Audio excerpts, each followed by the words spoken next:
It was the longest speech of his presidency to date, and President Trump didn't disappoint. Let's take a look at some highlights from his wide-ranging campaign-style talk earlier today.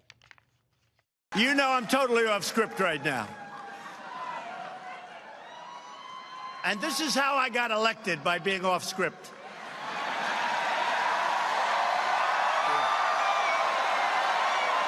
True. And if we don't go off script, our country's in big trouble, folks, because we have to get it back. And when I look at what's happening on the other side, I encourage it. I say, no, I think the new Green Deal, or whatever the hell they call it,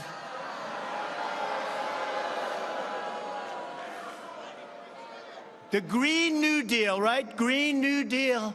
I encourage it. I think it's really something that they should promote.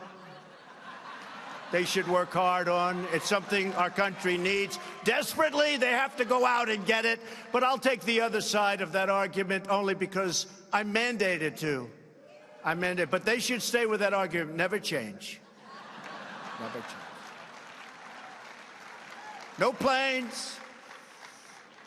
No energy. When the wind stops blowing, that's the end of your electric. Let's hurry up. Darling? Darling, is the wind blowing today? I'd like to watch television, darling.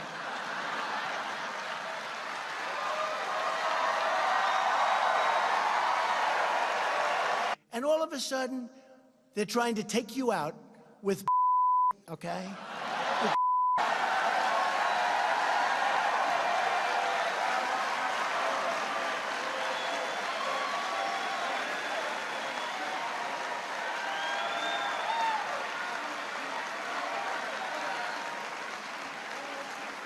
Now, Robert Mueller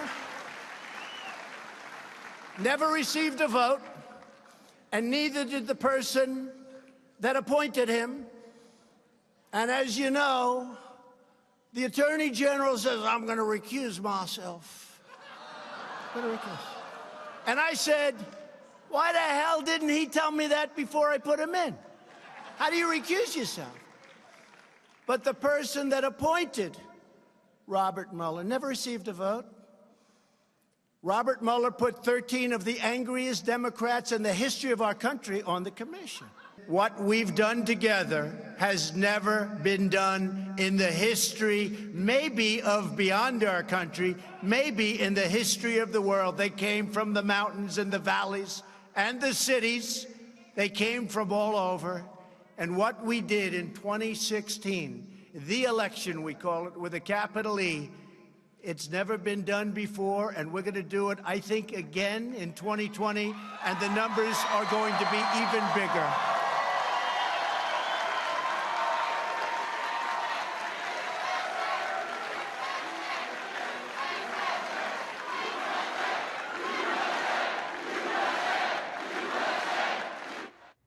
Joining me now with reaction to the president's speech and so much more, a man who actually wrapped up a very busy week himself, CPAC Chairman Matt Schlapp. Good evening, Matt. Wow.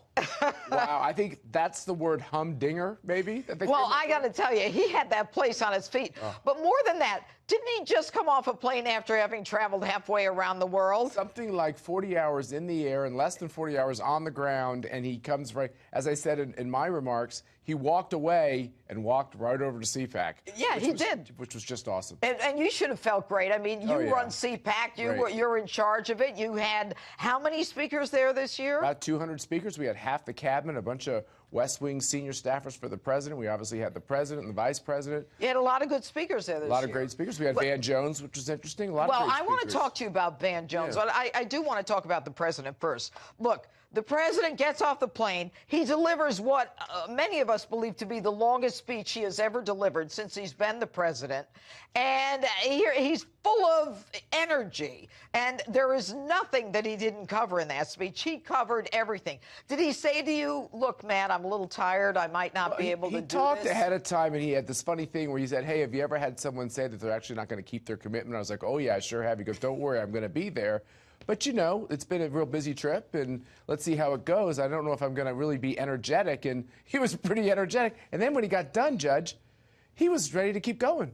I bet he could have gone another hour. He definitely could have. He feeds off the energy of those college kids. You can see he just loves every minute of it. Well, he always feeds off the energy of his audiences, and that's why I think he should get out of the White House and just go out there and talk to the people of this country, whether they're college or whether they're senior citizens.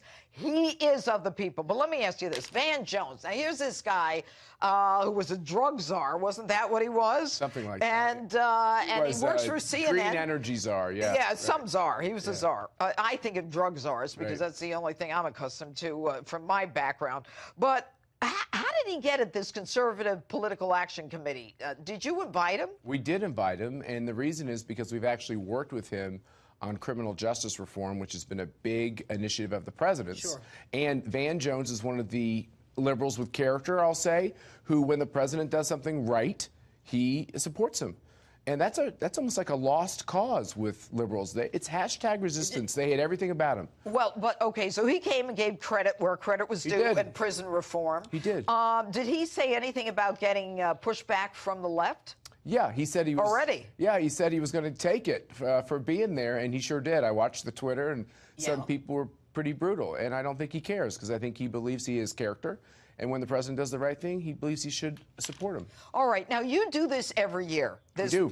And who is it that you plan or that you intend when you start the conference to bring? And what is it that you expect them to get out of this? Well, the big thing in the last 5 years with CPAC is to try to bring some unity to the conservative cause. You know, when you have President Obama in there for 8 years, that left us in shatters. Now, we knew we didn't like what Obama was doing, but we didn't seem to be able to come up with a playbook. We tried McCain. The Republicans tried to nominate McCain, then Mitt Romney. None of that was going to get anything done. And then we had that primary in 2016. I think CPAC had a big part in making folks realize that politics for the Republicans needed to change and change fast, because they were never going to win again.